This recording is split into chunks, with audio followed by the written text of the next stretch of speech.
ugiye gutangira igihugu cyawe ugiye kugera kuri zero, n'icyo wakora kugira ngo byibuze uzasanga icya gihugu cyawe cyateye imbere cyangwa se cyakize? Hari inzira, hari uburyo bukoreshwa kugira ngo nyine ibihugu bikomeze kuba byakira, nanone bitangire kuba byava mu mubare w'ibihugu bikennye nyine byisange mu mubare w'ibihugu bikize. Witegereza neza ukareba, uraza kuba wasanga ibihugu nk'Ubushinwa, Singapore, ibi bihugu birimo birirukanka mu majyambere cyane, n'u Rwanda tutabwibagiwe. Zino ni zimwe mu nzira cyangwa se ni bumwe mu buryo bigenda bikoresha, nanone bikisanga biri hejuru y'ibindi. Ibyo bihugu mubwiye biri mu nzira nshyashya yo gutera imbere, cyangwa se byavumbuye uburyo bwa nyabwo bwo gutera imbere. Reka nk'urugero rutoya, buriya niwitegereza Ubushinwa ukareba Singapore, uri buze ko wasanga ari ibihugu birimo birirukanka mu kintu bita amajyambere, ku buryo birimo biratitiza Abanyamerika, Abanya-Europe, noneho nushyiraho icyo bita United Emirates, nanoneho ibyo ngibyo byo bita bihindura isura ku rwego rugaragara. Reka rero tubirebere hamwe, turebe igituma ibihugu bimwe bikomeza kuba byatsikirira hasi cyangwa se bikomeza kuba byabarizwa ahantu hamwe, mu gihe ibindi bihugu byo bikomeje kuba byatumbagira biri kure cyane, utazigira ahubwo unabibona cyangwa se utekereza ko byasubira aho byavuye. Murakaza neza rero, nk'uko mubizi ikiganiro cyo ni isi n'abantu, naho ngiye gutegura ndetse nkanakugezaho nk'ibisanzwe ndi Oliver Regra. Intambwe ya mbere buriya buri gihugu cyose gishaka gutera imbere gitera ni ikintu bita kuvanaho ibyaha cyangwa se gukuraho ibyaha bikaba minimized, bikajya hasi cyane hashoboka. Tekereza wowe ubwawe uri perezida cyangwa se uyoboye igihugu, nta mafaranga, nta bikuzanira amafaranga, mbega nta nyubako zikomeye, nta bikorwa remezo bikakaye nyine ufite, hanyuma urashaka kuba waba umukire. Niki kintu cya mbere uzakora? Byumvikane ko ugomba kugabanya ibyaha, kuko nimba ukeneye abashoramari, nta mushoramari uzaza gushora imari mu gihugu cyawe mu gihe azi neza ko nataha bazamuniga.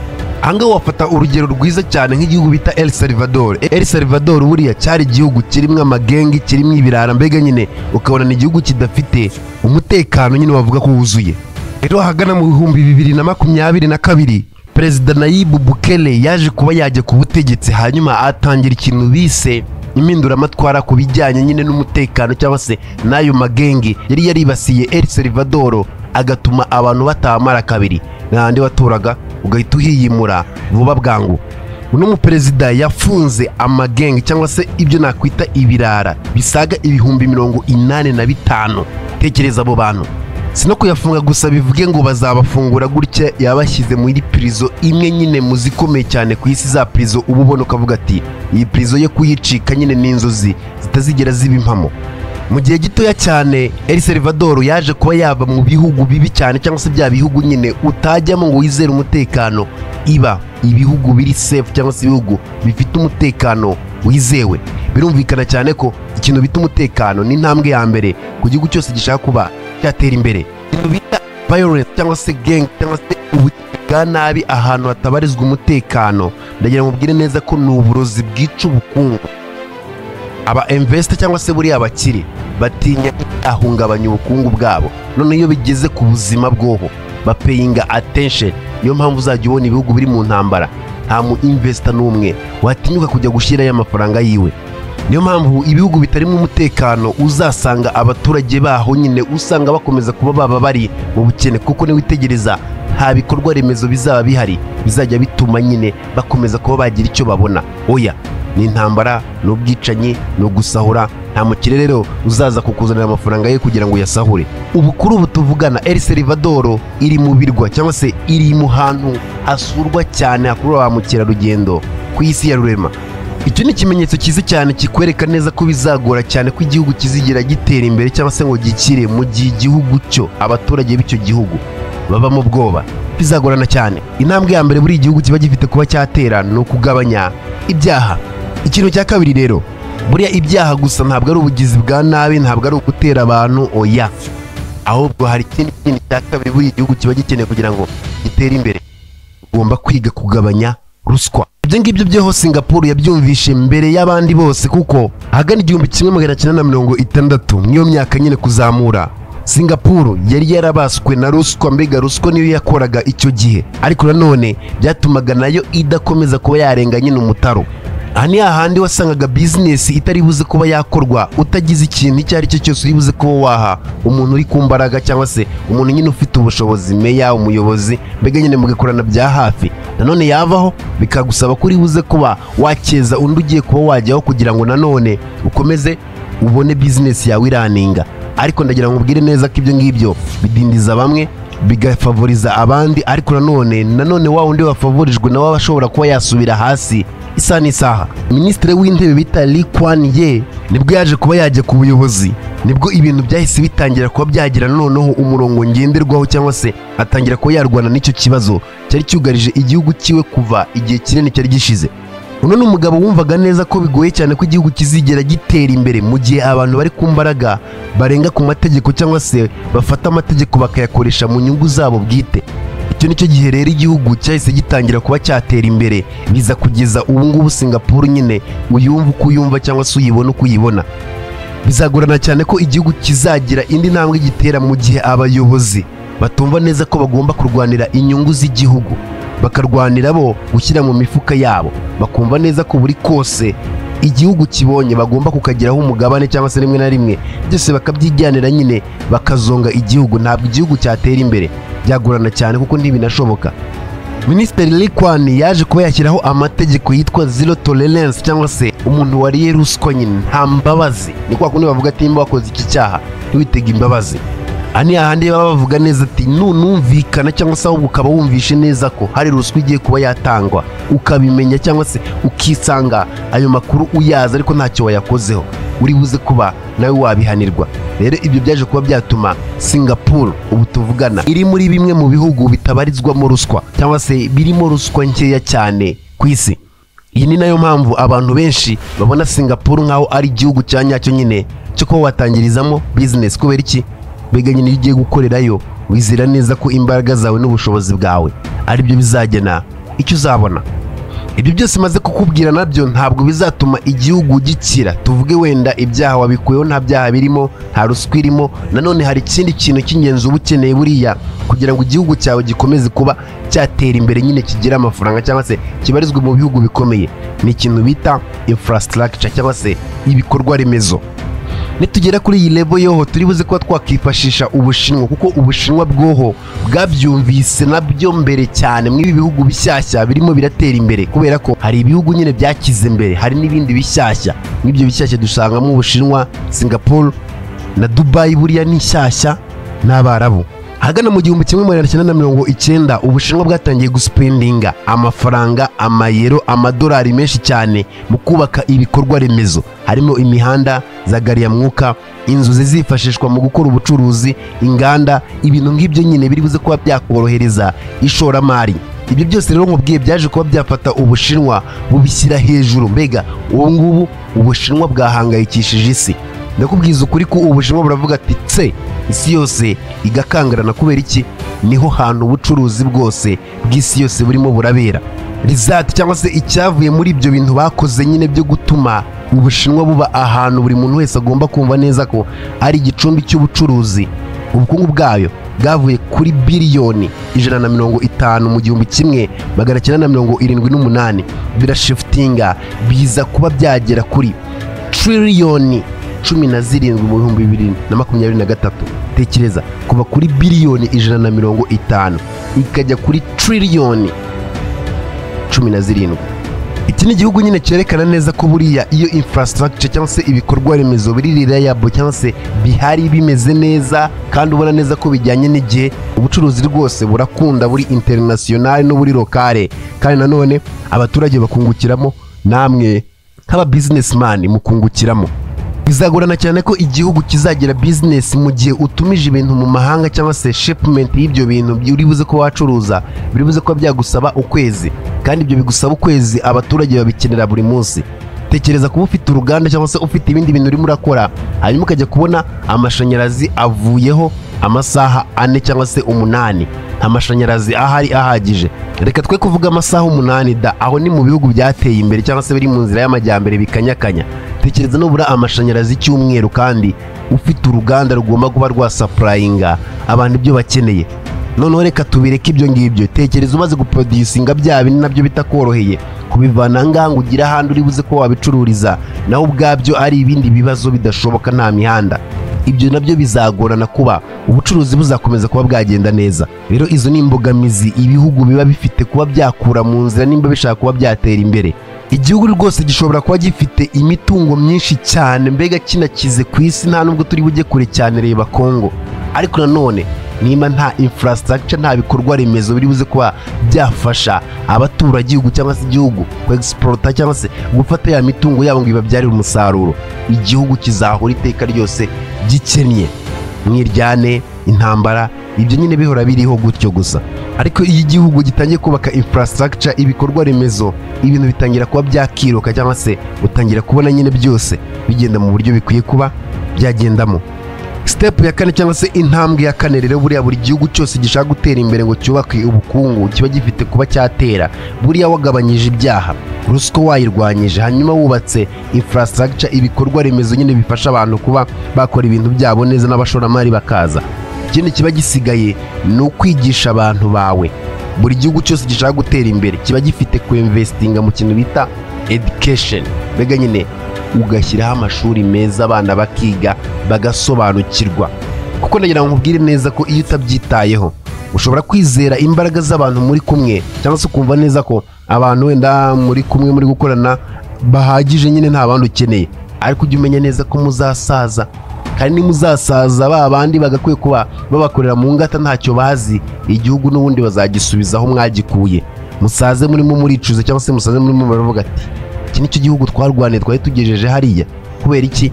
Habayeho kwikunda. Ntabwo mwafashe ngo mutume abana banyu cyangwa se mutume abanyagihugu bamenya iterambere ry'igihugu, bamenye uburyo bari buze kuba batwaramo igihugu nabo, apana kuba byakiyarirwa n'abantu bamwe cyangwa se usange ntabwo nyine abaturage bari educated. Nimba batazi gukora business neza ukavuga ati wenda dufite umu businessman umwe arahagije supplying ibi bintu runaka, abandi ntimubigisha uko bikora, wawundi azasaza kuko igihe tugira nk'abantu ni gitoya. Ariko buriya uba ufite kugikoresha neza nanone kugira ngo nanone bikubyarire umusaruro. Ibi bintu kwigisha abaturage amashuri meza nibyo bintu bikomeje kuba byagora abanyafurika, kuko ubusanga mbega nyine imyigire iri hasi. Bizagorana cyane ko igihugu kizatera imbere mu gihe abaturage b'icyo gihugu nabo ubwabo ari injiji zigendera, mbega ari abantu b'injiji nyine ubona ko ari injiji. Urugero rwiza rero ku bantu bakoresheje ibi bintu cyangwa se ku bantu bakoresheje iyi process neza ni ikintu bita South Korea. Buriya South Korea nyuma ya ziriya ntambara zawo aho barwanaga na Korea ya ruguru, mbega nyine bakozanyaho bimeze nabi, Korea yasigaye ari igihugu gikennye. Korea y'Epfo, ndavuga Korea y'Epfo yasigaye ari igihugu gikennye ku isi. Mbega ukajya ubona ni igihugu nyine gikennye kikiva mu ntambara, kandi intambara iri serious.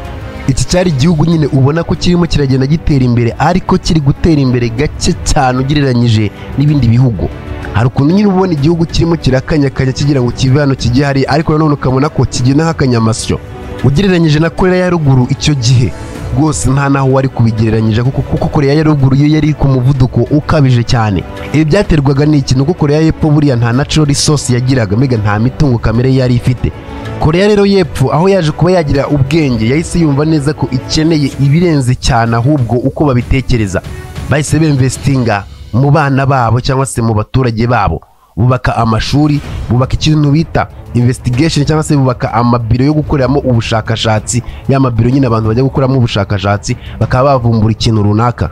Icyaje kuba cyakurikiraho nicyo nawe uri muribonera mw'iyi myaka.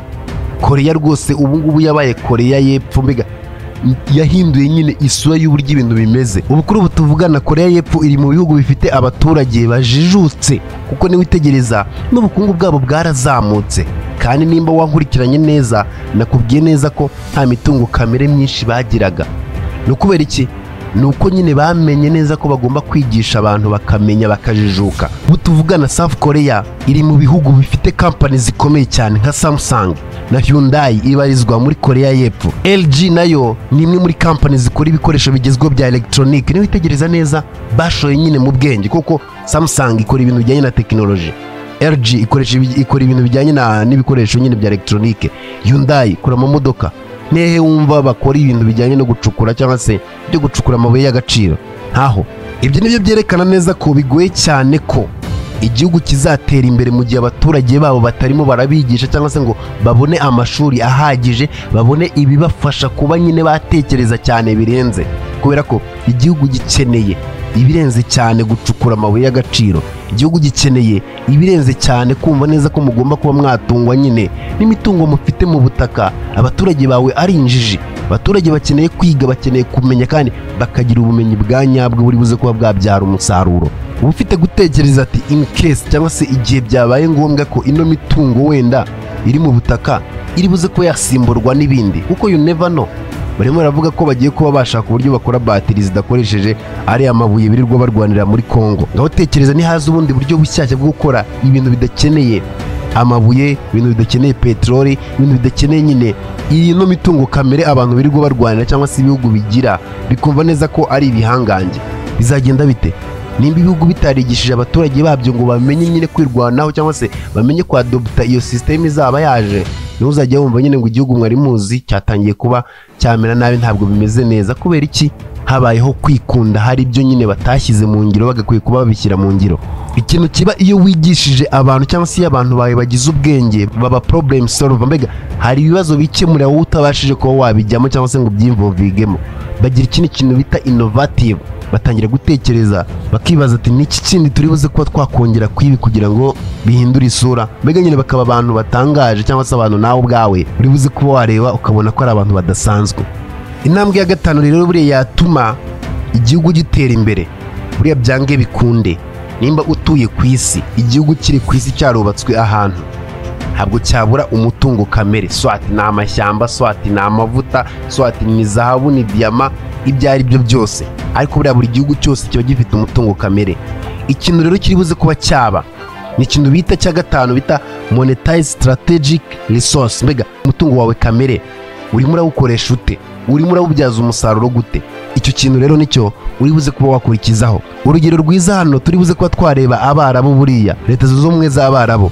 Niba witegereza buriya mbere Abarabu bari bakennye kubera ko nanone bari batunzwe nyine n'ibintu biri aho by'amafuti mu gihe bari bakolonijwe n'Abongereza.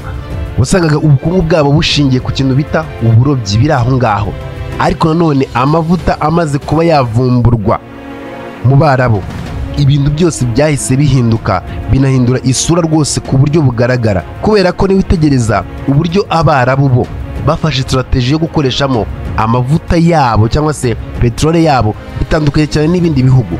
Ko niba witegereza ibihugu byinshi muri Afurika bifite ubwo bushobozi, ubusanga abakoloni aribo babibyaza umusaruro, cyangwa se nanone ugasanga bo ibihugu uretse kuvuga ko bifite nyine iyo mitungo kamere, ntabwo ibihugu bizi kwibyaza umusaruro, ugasanga nyine biri mu nyungu z'ibindi bihugu. Tekereza igihugu cyawe barimo baragisahurira mu kindi. Iyi niyo mpamvu rero ibihugu bya Afurika byose uzajya usanga nta kintu gihari, abaturage baricwa n'inzara. Ibi byose biri kubarizwa mu mugabane wa Afurika. Kubera iki? Abayobozi barikunda. Nta ibyo bidahagije, ibihugu bya Afurika birimo birasahurirwa mu bihugu by'i Burayi, ibihugu bya Amerika. Mbega nyine ntabwo batwitayeho. Kubera iki? Rimwe na rimwe ubuyobozi nabwo butabona neza ko ibintu bitameze neza, ukabyihorera nyine like bameze nkaho batita ko bagakwiye kuba bitaho. Rero buriya iyo igihugu kititaye ku mitungo yacyo kamere ngo kizane strategy ya nyayo kugira ngo ibyare umusaruro, abaturage rwose ibintu bibibazo, kuko usanga nyine abo bayobozi bo nta kibazo bari buze ko babona imigabane yabo bakire, ibintu bigende neza, n'imiryango yabo izabeho neza, n'ubukene bumere nkaho bucitse burundu mu muryango wabo.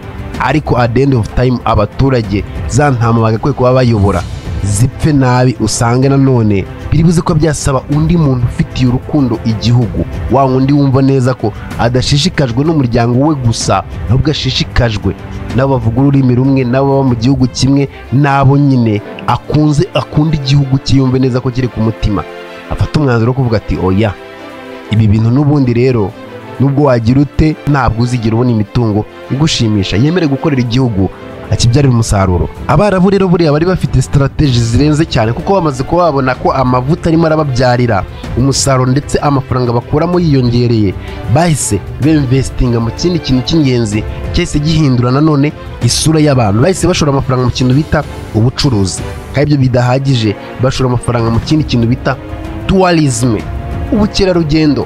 Mbega buriya uzitegereze Abanyafurika benshi, Abanyarwanda benshi, kujya muri Dubai biroroshye kuruta uko wajya nyine he muri Europe, Amerika. Oya, Dubai biroroshye no kubera iki nuko nyine bumvishe ko bagomba koroshya ikintu bita tourism, hanyuma ibyo birangiye beinvesting mu kintu bita innovation bishyashya. Bane niyo mpamvu uzajya ubona imari zose kenshi cyane iyo ugiye kuzitumiza Dubai, Singapore, mbega nyine ibintu nk'ibyo ngibyo.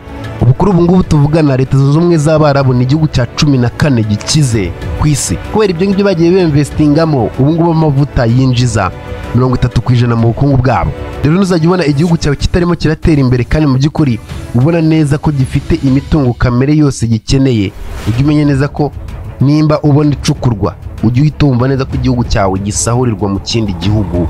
Ariyo mpamvu nyine wisanga umeze uko umeze. Niba igihugu kiri buze kuba cyakira cyangwa se gishaka gukira, biri buze kuba byasaba umuyobozi ukunda igihugu kandi umuyobozi wumva neza ko iterambere ry'igihugu riri ku mutwe we.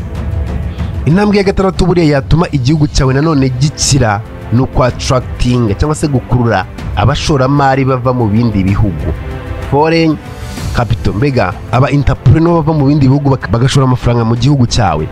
Ibi biri buze kuba byagendana cyane rero n'ikintu bita ubujiji bw'Abanyafurika. Buriya Abanyafurika sinzi ikibazo tugira. Uzitegereze buriya u Rwanda ni igihugu cyiza buriya wakigiraho iyo bigeze ku iyo ngingo.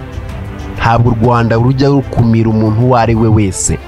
Umva mugirana ibibazo, mufata Abanyarwanda mubace mu bihugu byanyu, mubirukane, rimwe na rimwe munabatoteze, ariko u Rwanda uzitegereze ntabwo rujya rukora ikosa ryo kujya ku muturage cyangwa se umushoramari bivuga ati duciye ngo abaturage b'iki gihugu ngo nibagende iwabo ngo oya.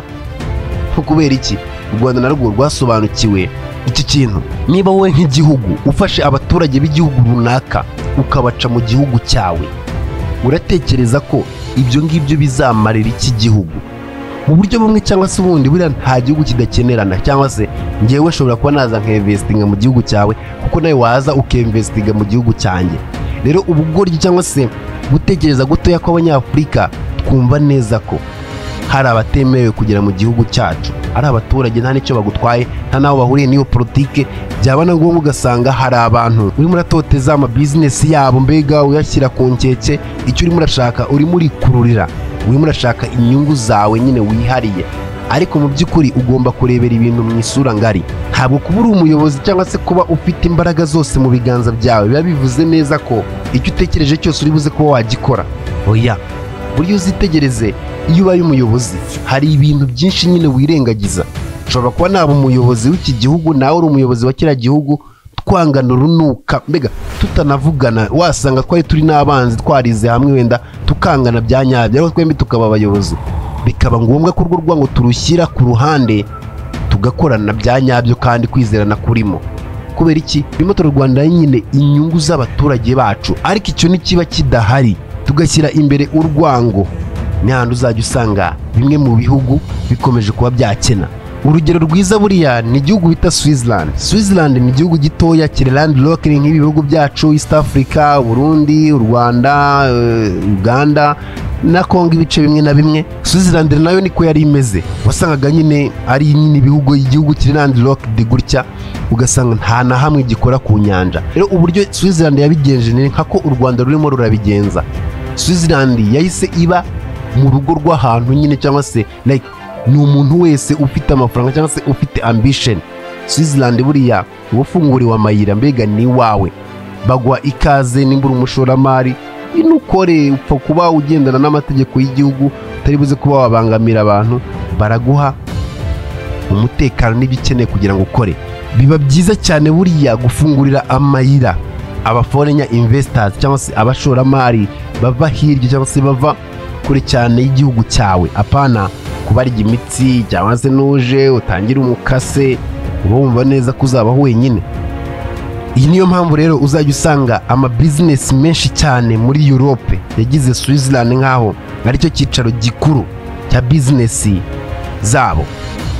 Intambwe rero ya karindwi, hasi ikintu cya karindwi buriya cyatuma igihugu cyawe nanone gikura mu bukungu cyangwa se igihugu cyawe kigira aho kikora kikagira n'ahandi kiri buze kuba cyakijyana, no kugira icyo bita international alliance, ariko za nyazo ukoresheje ubwenge, kugira ibihugu muri buze ko mwakorana ariko nanone ushishoje. Iyo umaze gukora biriya byose nkubwiye, ini ntambwe ibikurikiyeho ni gukora icyo bita international alliance. Urugero rwiza kuri iyi ngingo ni igihugu bita Germany cyangwa se Ubudage nyuma y'intambara y'isi bwari bumaze kuba bwakangirika pe, kuko wasangaga nta gihugu na kimwe kiri buze kuba cyaba inshuti n'Ubudage. Reba ibyo mukoreye isi, dukomeze tube inshuti namwe, reka mbega nyine usanga Ubudage bumeze nk'aho bufungiwe ahantu hamwe. Rero Germany nta kindi kintu yahise ikora, yatangiye gushaka icyo twakwita relationship, imibano n'ibindi bihugu, apana mu kwiba birirwa bakorera Afurika, oya, mbega nyine kugirana umubano n'ikindi gihugu kandi ukamakinga sure neza ko uwo mubano ari uwa nyawo, ari uw'ukuri. Nyuma y'imyaka rero igeze hafi y'imyaka 90 irashize iyo ntambara ibaye, ubu ngubu Ubudage ni kimwe mu gihugu kimeze neza mu Burayi, muri neto, ni kimwe mu bihugu bivuga rikijyana. Ubu tuvugana Ubudage nabwo buri mu bihugu birimo birakura cyane. Kubera iki?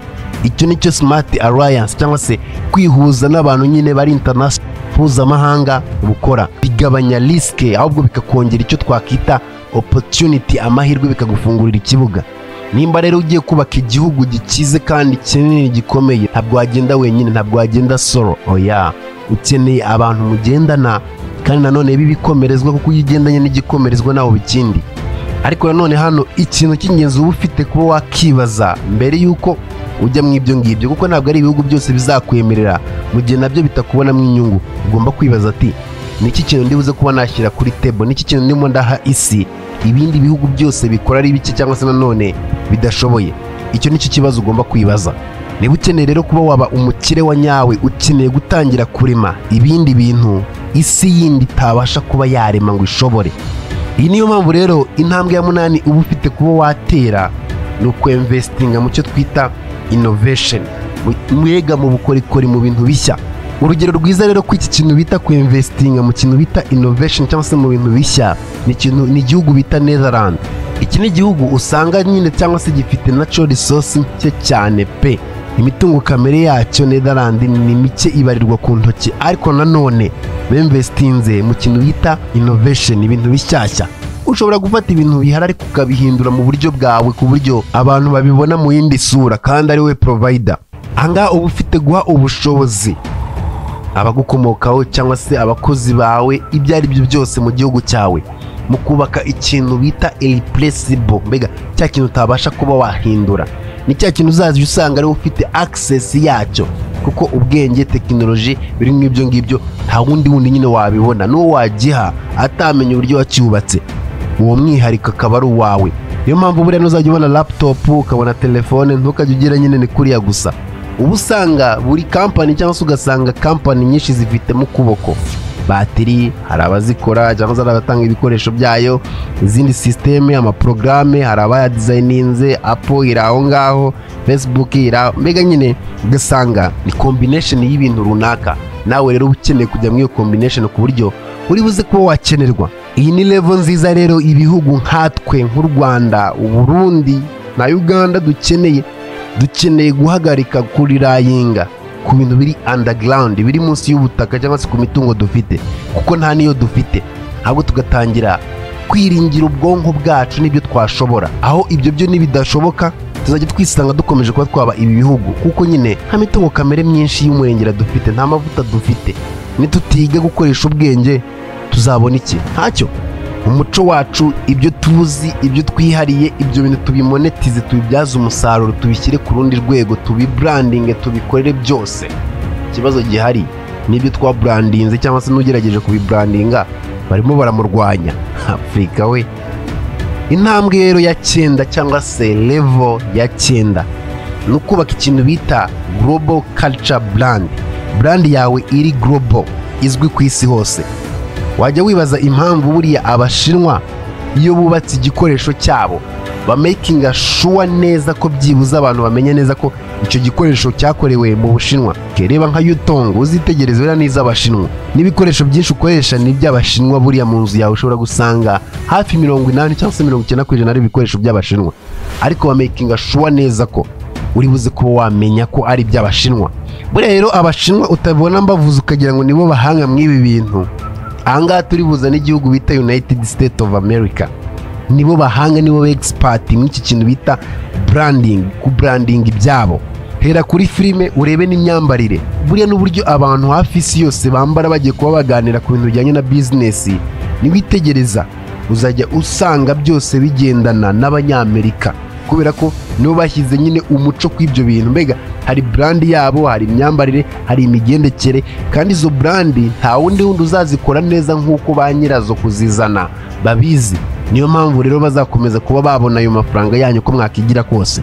Urakeka buriya tugize nk'amahirwe umushanana ukaba mpuzamahanga cyangwa se ukajya wambarwa nyine ku ruhando mpuzamahanga, urakeka tutaba tugiye? Nta bandi bakora imishanana neza nk'igihugu cy'u Rwanda, nta bandi bagira nyine brandi y'umuco wabo nk'umushanana nk'igihugu cy'u Rwanda. Bazajya bayambara ariko still iri mu Rwanda. Kubera iki? Ni ikintu bita kubaka brandi mu muco wawe cyangwa se mu byo ufite.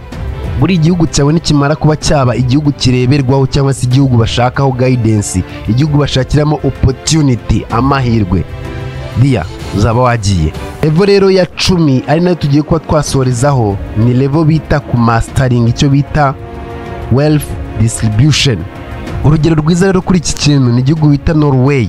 Agana mu 1960 buriya Norway baje kuba babona icyo bita ubukungu, amavuta nyine munsi y'ubutaka bwabo. Ariko kubona amavuta kwabo ntabwo bayakoresheje nabi, bagakwiye kuba bayakoresheje wenda bagura ba ministeri bagende mu modoka nziza, babeheza, bagira ama private jet. Oya, ahubwo batekereje uburyo bwa nyabwo bwo gukoresha amafaranga n'iyo mitungo kamere yabo bari bafite. Ntabwo babigenje gutyo, ahubwo bafashe iby'ingenzi bari byo bashyira imbere, bigisha abaturage, bubaka nyine bizazana amafaranga kuruta uko bashimisha nyine abayobozi, cyangwa se abayobozi bitamo cyane kuruta uko bari buze ko batekerereza ahazaza h'igihugu. Rero buriya igihugu cyawe kugira ngo gitere imbere, mwuka byara perezida, ba presidente, mwebwe muzayobora igihugu, mumenye neza ko igihugu cyanyu kiri mu biganza byanyu. Ushobora kukigira cyiza nk'uko mushobora kuba mwacyangiza bikarangira. Ciao ciao.